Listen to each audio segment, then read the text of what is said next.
Hello, welcome back. একাডেমি.কম চ্যানেলের পক্ষ থেকে জানাই আন্তরিক শুভেচ্ছা ও অভিনন্দন। এমএস ওয়ার্ডের ধারাবাহিক টিউটোরিয়ালে আপনাদের স্বাগতম। আজকে যে বিষয়টি নিয়ে আলোচনা করব সেটি হচ্ছে হোম বাটনের ফন্ট নিয়ে। ফন্টের আওতায় কয়েকটি অপশন আছে, সেই কয়েকটি অপশন নিয়ে আমরা পরপর আলোচনা করব। চলুন কথা না বাড়িয়ে মূল আলোচনায় চলে যাই। তবে মূল আলোচনায় চলে যাবার আগে আপনাদের কাছে যে রিকোয়েস্ট, যদি আমার চ্যানেলটি এখনও সাবস্ক্রাইব করে না থাকেন প্লিজ সাবস্ক্রাইব দ্য চ্যানেল। আমরা এই এমএস ওয়ার্ডে আমরা প্রত্যেকটা অপশন নিয়ে আলোচনা করব, অর্থাৎ insert, page layout, reference, mailing, review, প্রত্যেকটা অপশনে সাবটি রিবন হিসেবে যে অপশনগুলো আছে আমরা প্রত্যেকটি অপশন নিয়ে একটা টিউটোরিয়াল করব। যদি আমার টিউটোরিয়ালগুলো দেখে অনেক দক্ষ ও অ্যাডভান্স হতে চান তাহলে চ্যানেলটি সাবস্ক্রাইব করে সাথেই থাকবেন। চলুন বক বক না করে মূল আলোচনায় চলে যাই। আজকের বিষয় ফন্ট। ফন্টের আওতায় প্রথম যে অপশনটি সেটি হচ্ছে ফন্ট, অর্থাৎ ফন্ট এটা কি কাজে লাগে, অর্থাৎ এই ফন্টটি এই কারণেই দরকার হয় বন্ধুরা, অর্থাৎ বাংলা লেখার জন্য একটা ফন্ট, ইংরেজি লেখার জন্য একটা ফন্ট। অর্থাৎ বাংলা লেখার জন্য ব্যবহার করা হয় সুতুনি এমজি, আর ইংরেজি লেখার জন্য ব্যবহার করা হয় ক্যালবেরি বা দি নিউ রোমান। অর্থাৎ অনেক কয়টি ব্যবহার করা হয়ে থাকে, আমরা স্বাভাবিক পত্রে যেটি ব্যবহার করে থাকি আমি সেটির কথাই বললাম। অর্থাৎ আমি চাইলে এখান থেকে কিন্তু চেঞ্জ করে দিতে পারি। অর্থাৎ এখানে যদি আমি চেঞ্জ করে দিই, দেখেন লেখার কিন্তু আকার বা পরিবর্তন হয়ে যাবে। এই যে এখানে পরিবর্তন আসবে ফন্ট পরিবর্তন করলে। আশা করি বন্ধুরা বুঝতে পেরেছেন এটির কাজ কি। পরবর্তী যে অপশন সেটি হচ্ছে ফন্ট সাইজ, অর্থাৎ আপনি এই লেখাটুকু কত সাইজে করবেন সেটি করার জন্য আপনি এই ফন্ট সাইজের মাধ্যমে কিন্তু কম বেশি করে নিতে পারেন। এখানে আমি লেখাটিকে সিলেক্ট করলাম, সিলেক্ট করার পরে ফন্টটিকে আলাদা করে আমি বড় করে দিলাম। দেখেন ফন্ট সাইজকে কিন্তু লেখাটি বড় ছোট হচ্ছে। ফন্ট সাইজের কাজ হচ্ছে লেখাটিকে বড় ছোট করা। পরবর্তী যে অপশন সেটি হচ্ছে ইনক্রিজ ফন্ট। ইনক্রিজ ফন্ট অর্থাৎ বা ইনক্রিজ ফন্ট বা গ্রো ফন্ট। গ্রো ফন্টের কাজ কি, অর্থাৎ এটি নাম্বারিং, ফন্ট সাইজটি নাম্বারিং, অর্থাৎ নাম্বারিংয়ের মাধ্যমে আপনি লেখাটিকে বড় ছোট করতে পারেন। আর এই ফন্ট অর্থাৎ গ্রো ফন্টের মাধ্যমে আপনি ক্লিক করার মাধ্যমে কিন্তু লেখাটিকে বড় ছোট করতে পারেন। আমি ক্লিক করলাম, দেখেন লেখাটি কিন্তু বড় ছোট হচ্ছে। অর্থাৎ সেম একইভাবে পাশের ঘরে কিন্তু নাম্বারিংয়ে বৃদ্ধি পাচ্ছে। সো গ্রো ফন্টের কাজও একই, সেম ফন্ট সাইজের মতোই লেখাটিকে ছোট বড় করা। পরবর্তী অপশন সেটি হচ্ছে গ্রো ফন্ট, আর পরবর্তী অপশন শ্রিঙ্ক ফন্ট, অর্থাৎ লেখাটিকে ছোট করার ক্ষেত্রে সেম একইভাবে আমরা এই লেখাটিকে যদি ছোট করি তাহলে কিন্তু এই শ্রিঙ্ক ফন্টের মাধ্যমে করতে পারবো। পরবর্তী যে অপশন সেটি হচ্ছে বোল্ড, অর্থাৎ লেখাটিকে যদি আমি মোটা করতে চাই সেক্ষেত্রে এই বোল্ডটি ব্যবহার করা হয়ে থাকে। বোল্ডের শর্টকাট হচ্ছে কন্ট্রোল বি। আমি লেখাটিকে সিলেক্ট করলাম, এখন বোল্ডে ক্লিক করলাম, দেখেন লেখাটি কিন্তু বোল্ড হয়ে গেছে। আমি যদি চাই যে লেখাটিকে ইটালিক করব সেই ক্ষেত্রে পাশের যে অপশনটি সেটি হচ্ছে ইটালিক, অর্থাৎ লেখাটিকে আমি ইটালিক করব। অর্থাৎ ইটালিক মানে হচ্ছে লেখাটিকে বাঁকা করা।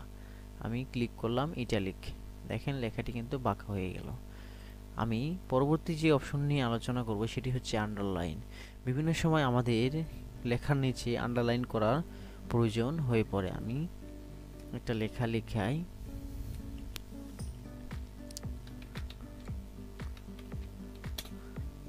এই লেখাটিকে যদি আমি আন্ডারলাইন করি তাহলে আমি কিভাবে করব। এই যে বন্ধুরা আমি এটিকে সিলেক্ট করে স্বাভাবিক করে দিলাম লেখাটি। এখানে যদি আমি আন্ডারলাইন করতে চাই তাহলে আমি লেখাটিকে সিলেক্ট করলাম, সিলেক্ট করার পরে এই যে আন্ডারলাইন, এখান থেকে কিন্তু আমি আন্ডারলাইন করতে পারি। দেখেন নিচে একটি কালার হয়ে গেছে। অর্থাৎ এটি আমি শর্টকাটের মাধ্যমে করতে পারি কন্ট্রোল ইউ, অর্থাৎ আন্ডারলাইন।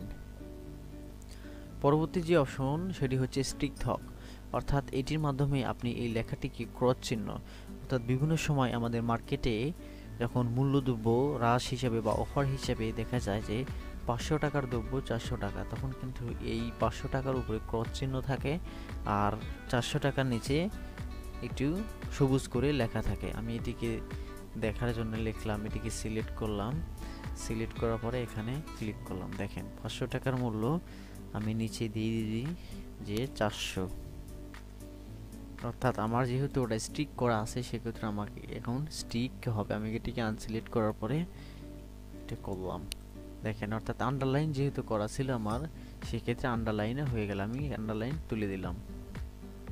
এখন যদি আমি লিখি তাহলে কিন্তু আর আন্ডারলাইন হবে না। পরবর্তী যে অপশন সেটি হচ্ছে সাবস্ক্রিপ্ট এবং সুপারস্ক্রিপ্ট।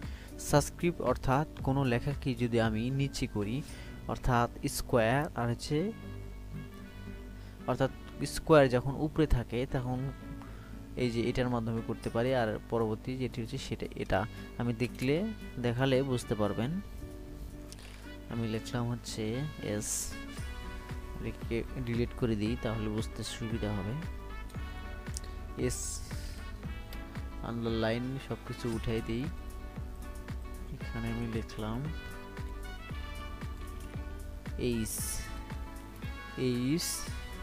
2, অর্থাৎ এই 2কে যদি আমি উপরে দিয়ে হাইড্রোজেন বানাতে চাই তাহলে 2কে সিলেক্ট করলাম, সিলেক্ট করার পরে এই যে উপরে অর্থাৎ সুপারস্ক্রিপ্টে ক্লিক করলাম। দেখেন এইচ 2, কিন্তু আমি লেখাটিকে বড় করি একটু, এখান থেকে বড় করে দিলাম। দেখেন লেখাটি কিন্তু উপরে চলে গেছে। আবার সেম একইভাবে লেখাটিকে আমি যদি নিচে নামাতে চাই সেক্ষেত্রে কিন্তু দেখেন এটা হাইড্রোজেনই নিচে হয়ে গেছে। অর্থাৎ সাবস্ক্রিপ্ট আর সুপারস্ক্রিপ্ট, সাবস্ক্রিপ্ট মানে হচ্ছে লেখাটিকে নিচে করা, আর সুপারস্ক্রিপ্ট মানে হচ্ছে লেখাটিকে উপরে করা। পরবর্তী যে অপশন সেটি হচ্ছে চেঞ্জ কেস। চেঞ্জ কেস মানে হচ্ছে আপনি লেখাটিকে বড় হাতের করবেন না ছোট হাতের করবেন না, আপার লোয়ার, সেন্টেন্স কেস, সেটা কিন্তু আপনি এই ফন্টের এই কেসের মাধ্যমে কিন্তু করতে পারেন। আমি একটা লেখা দেখাই, এখানে লিখলাম একা এম, বড় হাতের দিলাম এ ডট ডট কম।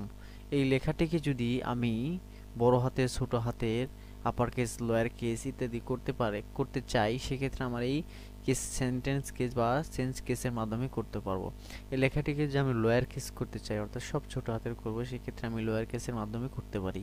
আমি লোয়ার কেস করে দিলাম, আমি এটাকে চেঞ্জ করে সব বড় হাতের করে দিলাম আপার কেস। এটাকে আমি প্রথমটা বড় হাতের, ছোটটা মানে বাদ বাকিটুকু ছোট হাতে, সেটিকে করার জন্য আমরা এটিকে ক্যাপাসিটাল আর্ট এটিকে করলাম। দেখেন সেম কাজটা যদি আপনি বুঝতে পারেন তাহলে আপনার কাজ করার গতিও বাড়বে, আর আপনি বুঝতে পারবেন যে আসলে কোনটার কাজ কি। অর্থাৎ বেসিক লেভেল যদি আপনার কনকনা থাকে, আসলে অ্যাডভান্স লেভেলে আপনি পাক্কা, তাই তো? হ্যাঁ বন্ধুরা, এটাই মূল বিষয়। পরবর্তী যে অপশন সেটি হচ্ছে টেক্সট হাইলাইটিং কালার।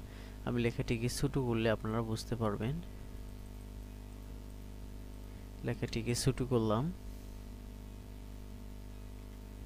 এটাকে আমি টেক্সট হাইলাইটিং কালার। পরবর্তী যে অপশন সেটি হচ্ছে টেক্সট হাইলাইটিং কালার।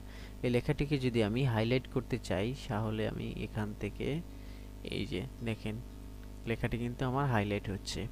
অর্থাৎ টেক্সট হাইলাইটিং এর কাজ হচ্ছে লেখাটিকে হাইড করা।